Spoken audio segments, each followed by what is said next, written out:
Students, with the next topic, origin and evolution of man. Basically, in this topic we will cover about how evolution of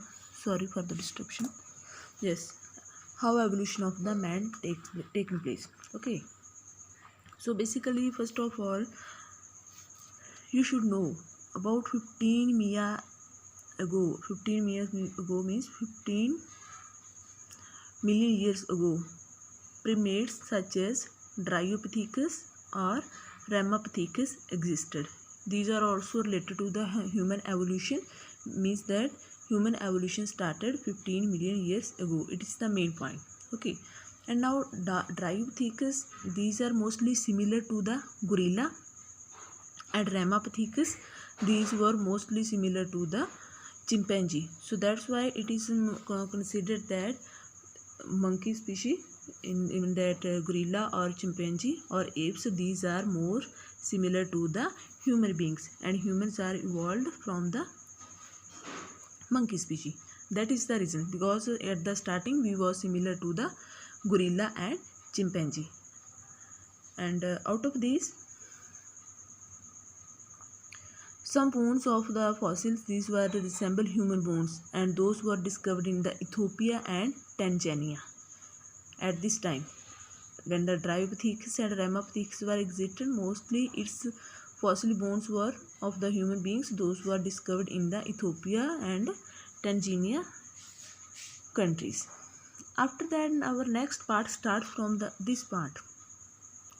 2 means again 2 million years ago, Australopithecus or Australopithecus, these were existed.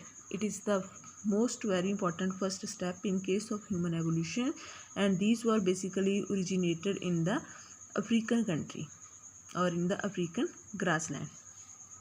Okay, so that's why the mostly African countries are supposed to the origin of the human evolution, and first human evolution was started from the Australopithecus or Australopithecines. Mostly, what was its most important characteristics? First of all, they were used stones as a weapon for the hunting, means that to fulfill their eating habits, to fulfill their eating needs, they was used to hunting, and for the hunting they were used stone weapons.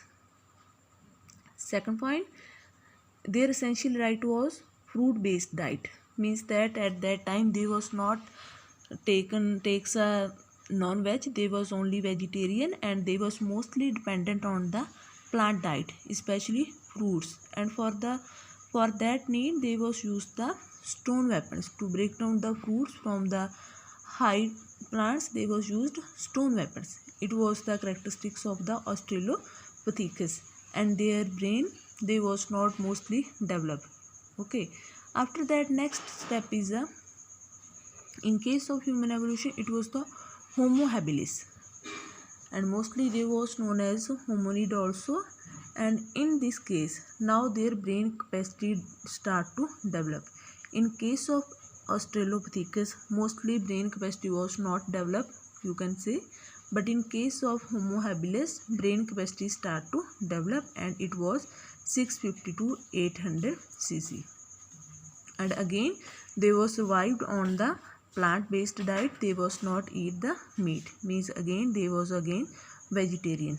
Step number 1, Australopithecus, and step number 2, Homo habilis. Both of these were their takes was plant-dependent diet.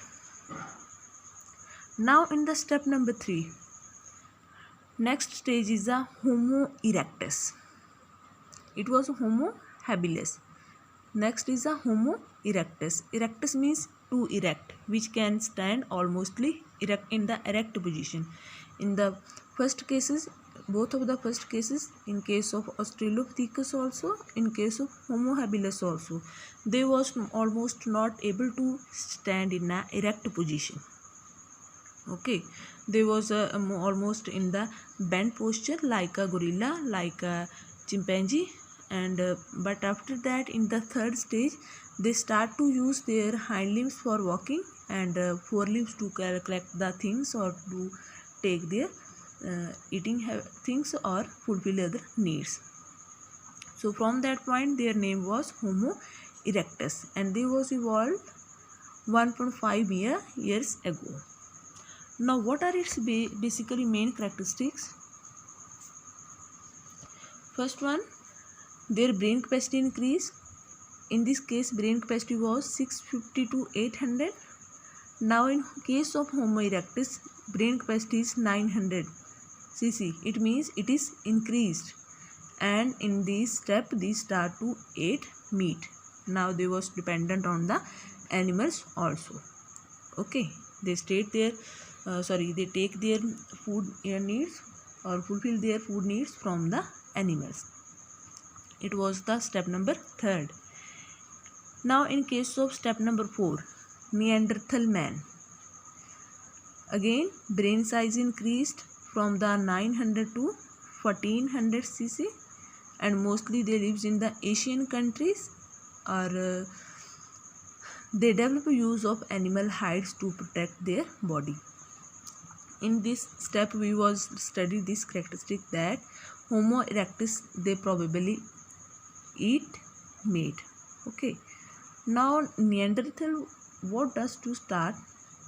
They was also non-vegetarian. They also takes the meat, they also take the flesh of animals, but when they hunt the animals, their flesh they takes as a food part, and the outer skin of the animals, like of the tiger, like of the deer, like of the cow, all of the animals, they was used as a protection of their body, as a like we wear the clothes in present body. At that time there was not any clothes. They used the skin of the animals to hide their body or to protect their body, and they also buried their dead after the death. When any death takes place, they buried their body into the soil.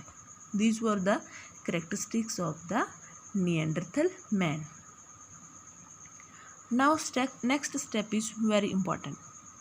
It is the present species which is going on the humans, and that's the name of the species is Homo sapiens.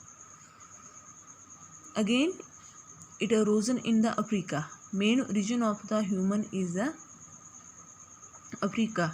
Then after that, due to so many conditions, due to lackness of food, due to high temperature conditions, due to fear of the other animals, so that's why humans start to migrate in other countries like Ethiopia, Australia, Asian countries, all that. But basically origin was started from the African countries. All right, and mostly it is not so many years back. It is almost only 7500 to 10,000 years ago. At that time modern Homo sapiens arose. Modern means which is presently going on. And after that, and we know in the present human conditions, in the Homo sapiens, they properly have a posture to walk. They walk on the hind limbs, and they perform so many activities by their forelimbs. Okay, their brain is most developed, and they use the clothes to wear. They use the all of the things, plants habits also. Plant apart from the plant habits, they use also animal hides. All of the things you use to eat, and all of the things are used by the human beings, and so many advanced characteristics are present in the Homo sapiens. And their body posture again changed. Their facial features, those get also changed, and you can see here also in this diagram. These are the comparison of skull of the, it is of human, it is a baby chimpanzee, it is a adult chimpanzee. You can see here at the starting time we was like this chimpanzee.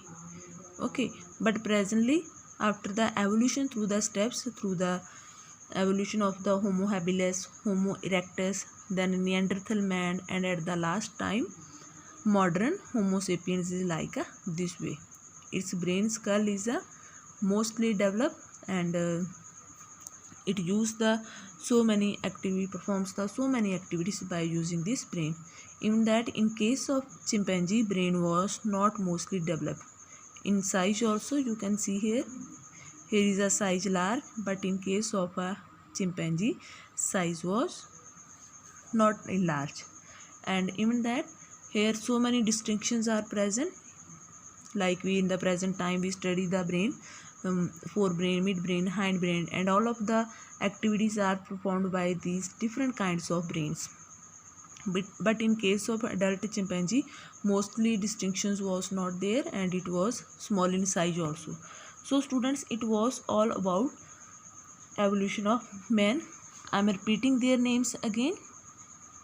First man was Australopithecus, then Homo habilis, then Homo erectus, after that Neanderthal man, and at the last Homo sapiens. And in all of the cases, these characteristics you have to remember. What on the basis of these you can differentiate in all of the steps of the human evolution. So thank you students.